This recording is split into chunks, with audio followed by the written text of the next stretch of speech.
श्वसन तंत्र ग्लूकोज का ऊर्जा में बदलना श्वसन तंत्र कहलाता है। यानी कि श्वसन तंत्र में सांस लेना ही नहीं होता है, ग्लूकोज का ऊर्जा में बदलना श्वसन तंत्र। ग्लूकोज क्या है तो C6H12O6 C6H12O6 प्लस O2 अभिक्रिया करके CO2 प्लस H2O प्लस ऊर्जा ATP स्टोर माइटोकॉन्ड्रिया में होती है। यानी कि स्टोर कहाँ पर होती है तो माइटोकॉन्ड्रिया में होती है। श्वसन के दो प्रकार होते हैं, ऑक्सीश्वसन, अनऑक्सीश्वसन। ऑक्सीश्वसन O2 की उपस्थिति में और C6H12O6 प्लस O2 अभिक्रिया करके CO2 प्लस H2O मिलके ATP ऊर्जा का निर्माण करते हैं। एक साइकिल में 28 ATP होते हैं। यानी कि ऑक्सीश्वसन में एक साइकिल में 38 ATP होते हैं और अनऑक्सी में एक साइकिल में 2 ATP होते हैं।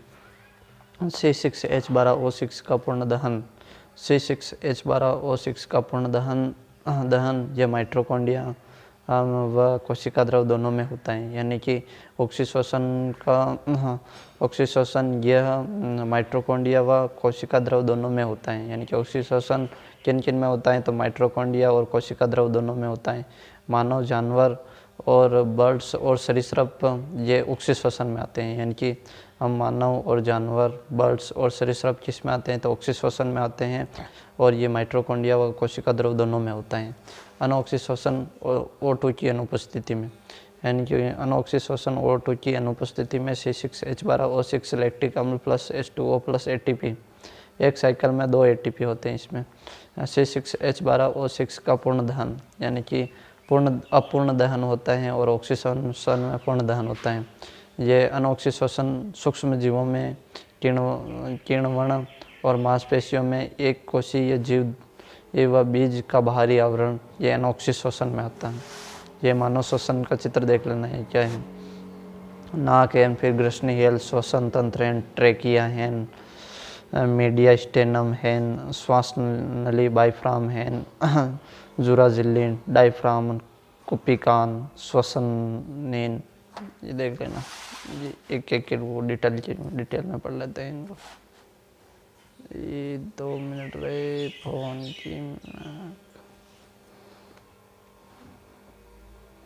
नाक नासा छिद्र वायु को इन व आउट करता है, सब कहते हैं इन आउट। नाक के बाल को क्या कहते हैं, नाक के बाल को सीलिया कहते हैं, सीलिया जो फिल्टर का काम करती है। नाक के बाल को सीलिया कहते हैं, फिल्टर का कार्य सीलिया करती हैं। नाक में फिल्टर का कार्य सीलिया करती हैं। नाक का द्रव म्यूकस श्लेष्मा कहते हैं जो नाक की सफाई करता है। यानी कि नाक का द्रव क्या कहलाता है, हिंडा क्या है तो म्यूकस है, श्लेष्मा। नाक का द्रव म्यूकस श्लेष्मा कहते हैं, नाक को सफाई करता है। ग्रसनी क्या है तो 2 तंत्रों में काम आते हैं, श्वसन तंत्र व पाचन तंत्र में। ग्रसनी श्वसन तंत्र में भी काम आती है और पाचन तंत्र दोनों में काम आती है। एपिग्लोटिक्स, इसे घाटी का ढक्कन भी कहते हैं। यह स्विच होता है श्वसन नली व भोजन के लिए। ये 2 मिनट ठहरना।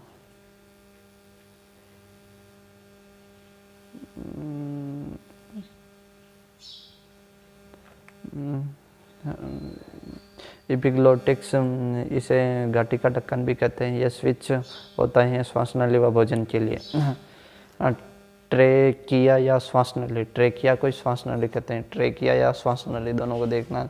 यह एयर को लंग्स फेफड़ों तक पहुंचाता है। यानी कि ट्रेकिया यह एयर को लंग्स फेफड़ों तक पहुंचाता है।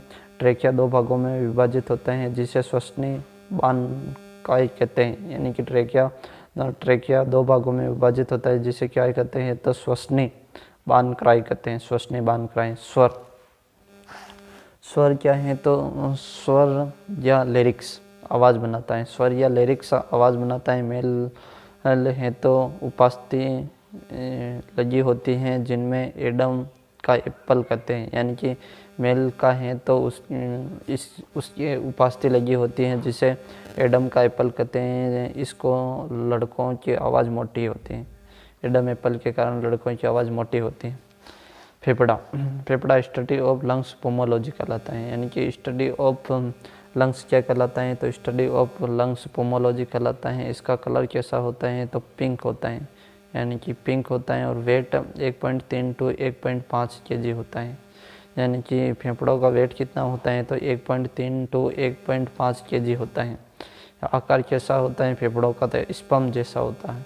स्पम जैसा आकार होता है फेफड़ों का। मानव शरीर का सबसे बड़ा अंग, मानव शरीर का सबसे बड़ा अंग लंग्स यानी कि फेफड़े हैं।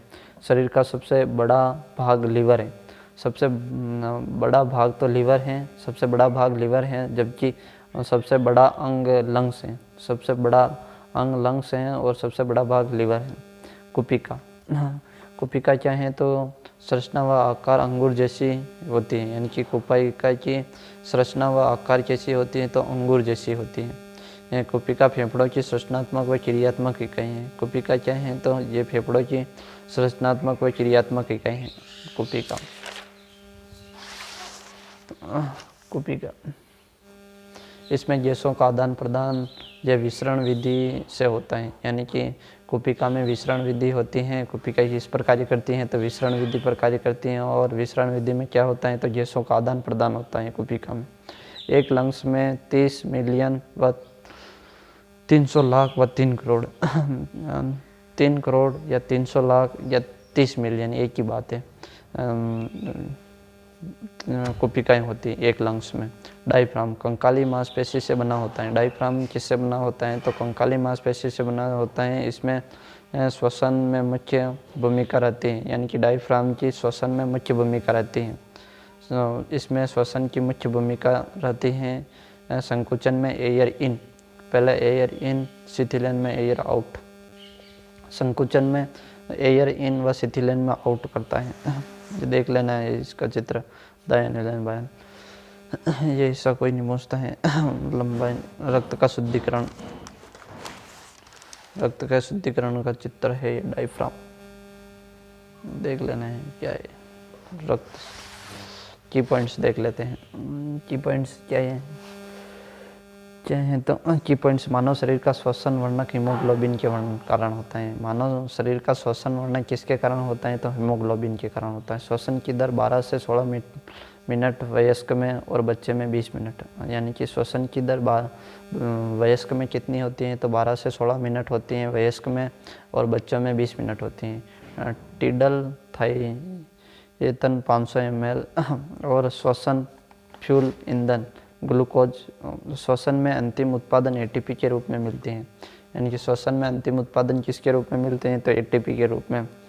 मानव शरीर में ऊर्जा मुद्रा एटीपी को कहते हैं। मानव शरीर में ऊर्जा मुद्रा किसे कहते हैं? तो एटीपी को कहते हैं। एटीपी को कहते हैं। और श्वसन दर किस उपकरण द्वारा मापी जाती है? तो स्पाइसेमीटर द्वारा मापी जाती है, यानी कि श्वसन दर किस उपकरण द्वारा मापी जाती है? श्वसन दर किस उपकरण द्वारा मापी जाती है? तो स्पाइसेमीटर द्वारा मापी जाती है। स्पाइसेमीटर द्वारा श्वसन दर मापी जाती है, स्पाइसेमीटर द्वारा।